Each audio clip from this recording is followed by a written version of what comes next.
Et là, il n'y a pas à réparer, il n'y a qu'à changer en fait. Non, Non, non. on attend le facteur d'orgue Ouais. du technicien cet après-midi. D'accord. Clé, c'est quoi cette clé déjà Non, c'est M. Brottier. Brottier, oui. Monsieur Brottier. BRO. Muller. De De venir cet après-midi faire un premier diagnostic. sous réserve que le reste de la rose, si elle ne tombe pas. Tout tombe. Ah, ouais. Parce que là, il y a. Vous sentez que ça menacé là? Là, ça peut tomber d'un seul coup. Ah, d'accord. Ça tient par les ferrailles, là. Ouais. Si ça tombait d'un seul coup, ce serait bien, comme ça on peut réouvrir le parvis. Voilà, mais Non, non, parce que de toute façon, on va être amené à vraisemblablement échafauder. Et c'est circulaire, donc Voilà.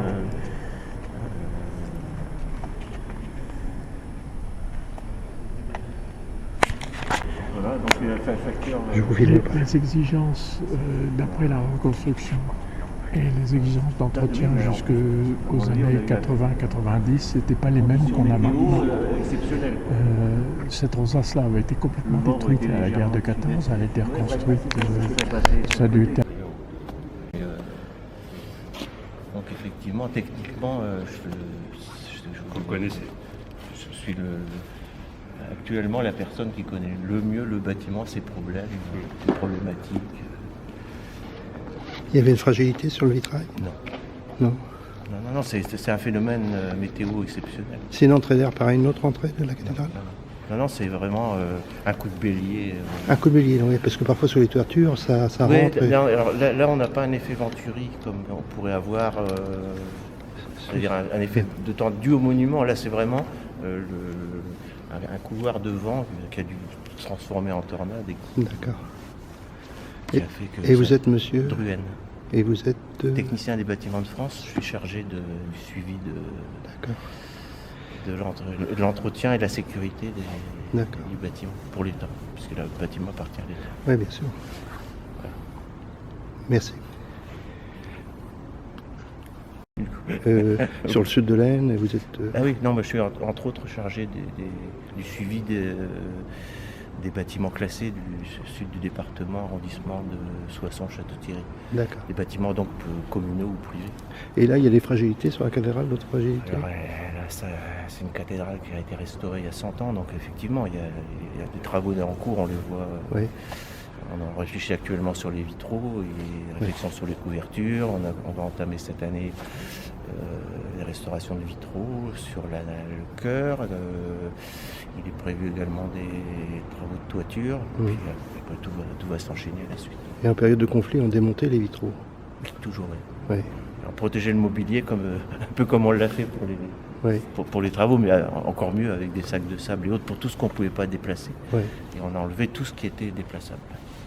D'accord. Donc les vitraux anciens de la cathédrale, qui se trouvent les plus anciens donc dans la partie haute du chœur, ont été enlevés avant la Première Guerre et avant la Seconde Guerre. Ils ont été remontés entre les deux guerres. Ils ont été remontés entre les deux guerres, redémontés, puis remontés après après la Deuxième Guerre. Oui, d'accord. Merci. Ouais, c'est bien. Puis il y a les enfants, intervention des scolaires. Ouais. Non, c'est très professionnel, c'est Mm. c'est bien. Ouais, non, c'est pas mal. Hein.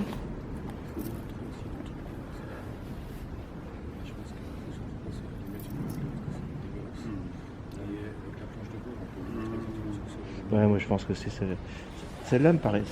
Par exemple.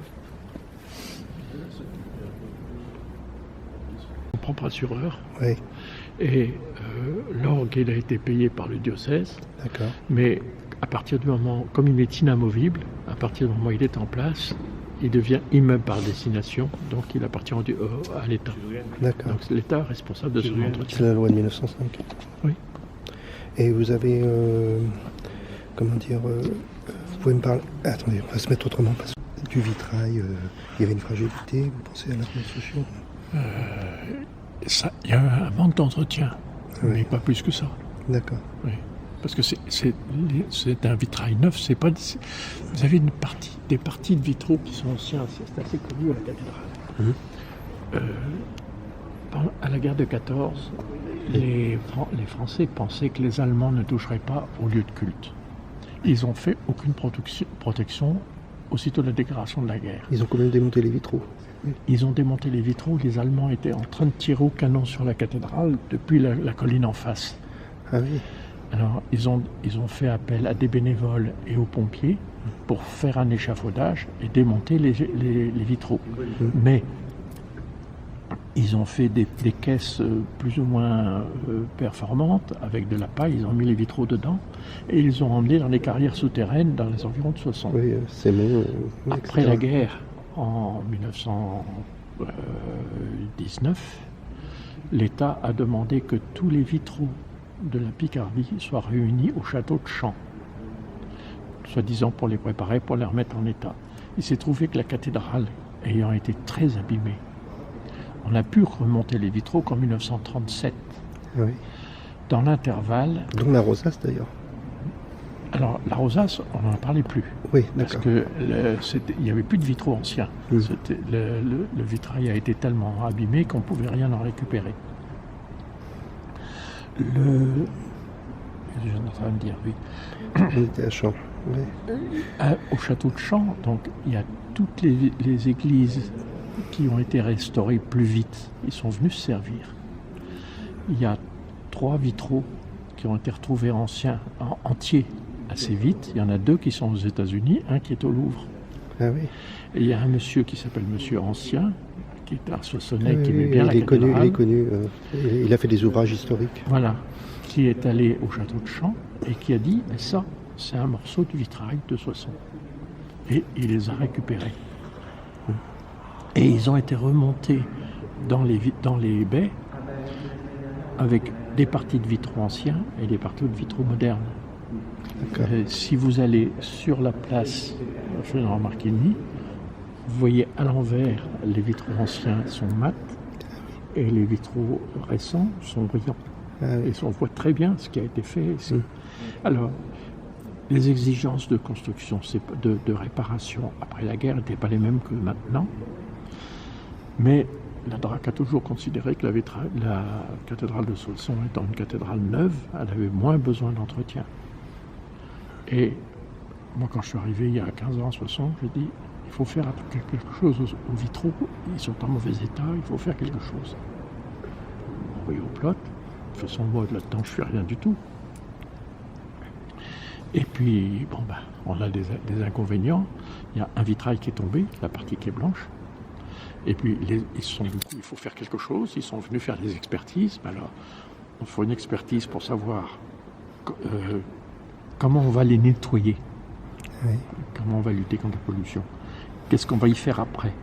Est-ce qu'on va réparer les parties qui ont été mal montées à la guerre ou pas? Ah oui. Alors, des expertises, tout ça, c'est très très long.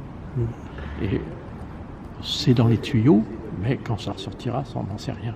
Et l'histoire aussi des plombages, les maîtres verriers. Quand un maître verrier, il enlève tous les plombs. Il pose les verres à plat, il enlève tous les plombs, et puis après il replombe avec du plomb neuf. Oui. Hein, c'est pas, on bricole pas sur le... Mais sur Soissons, il y a des maîtres verriers. Il y a on a un très bon maître verrier, mais il y a une experte qui est Madame Baudouin, qui est expert reconnu en France entière, qui est venue examiner les vitraux par l'extérieur avec une nacelle et par l'intérieur avec un échafaudage énorme qui a été monté, et elle a expertisé les vitraux centimètre par centimètre pour savoir comment, d'après son rapport, on peut les remonter. Ah, c'est intéressant. Merci. Alors, elle a vu des choses... je suis allé avec elle, ça m'a amusé, si vous voulez. Moi, je ne suis pas technicien du tout. Non, mais enfin, elle vous a montré. Elle m'a dit, en voyant, ça, on apprend. Ça a été bien monté, c'est urgent que ça soit réparé tout de suite, sinon ça va tomber. Enfin, pour moi, c'était très intéressant. Je peux vous montrer quelque chose. Malheureusement, c'est invité forcément au sol, elles ont explosé, on n'a pu rien retrouver. Oui. Alors, le maître verrier a démonté tout le reste. Et puis a mis c'est du plastique qui fait ça. Et en regardant les autres, il disait qu'il faut faire quelque chose aussi. Mais il y a des trucs bizarres, comme il y a un lange qui est complètement à gauche. Oui. Là-bas, il est monté à l'envers, par exemple. Ah oui. Bon. C'est des détails, oui, c'est vrai. Oui. Mais On ça, ne le voit pas à l'œil nu comme ça. ben Oui, non, oui, oui.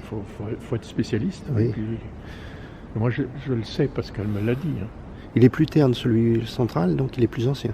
Non, il y a des parties anciennes et des parties nouvelles. Ah oui, on les voit. Et généralement, ce qui est bleu, c'est nouveau. Mm. Mais si vous allez de l'autre côté, vous allez le voir très bien. Ce qui est Oui, des oui, parties qui sont oui, parce anciennes. que la lumière est différente. Oui. Non, c'est parce que la pollution n'est pas la même. D'accord. Comme les parties qui sont anciennes, elles datent du XIIIe siècle. Oui. Donc le verre a travaillé. Oui, oui, oui. Alors, ça ne se voit pas de l'intérieur, mais ça se voit de l'extérieur. Oh, c'est intéressant.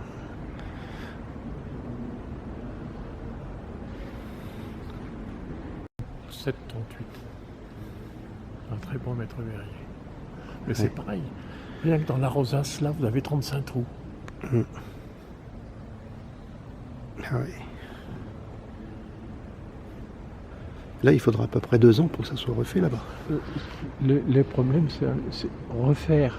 Quand les ouvriers sont à pied d'œuvre, c'est relativement rapide. Oui, Ce qui est long, c'est de savoir comment on va faire et comment on va le payer. oui, oui, bien sûr. L'éternel problème du financement. Quand ils vont amener leurs pierres et qu'ils vont amener le ciment, pour ne pas abîmer le carrelage, ils ont mis la moquette en dessous et des panneaux de bois. Ouais, c'est bien. Hein. Et là, vous avez le baptistère qui est complètement caché et le pied des colonnes, de façon à ce que si vous passez trop près avec le diable qui va transporter les pierres elles valent 200 kilos, hein. Ouais. Il ne risque pas d'abîmer les pierres.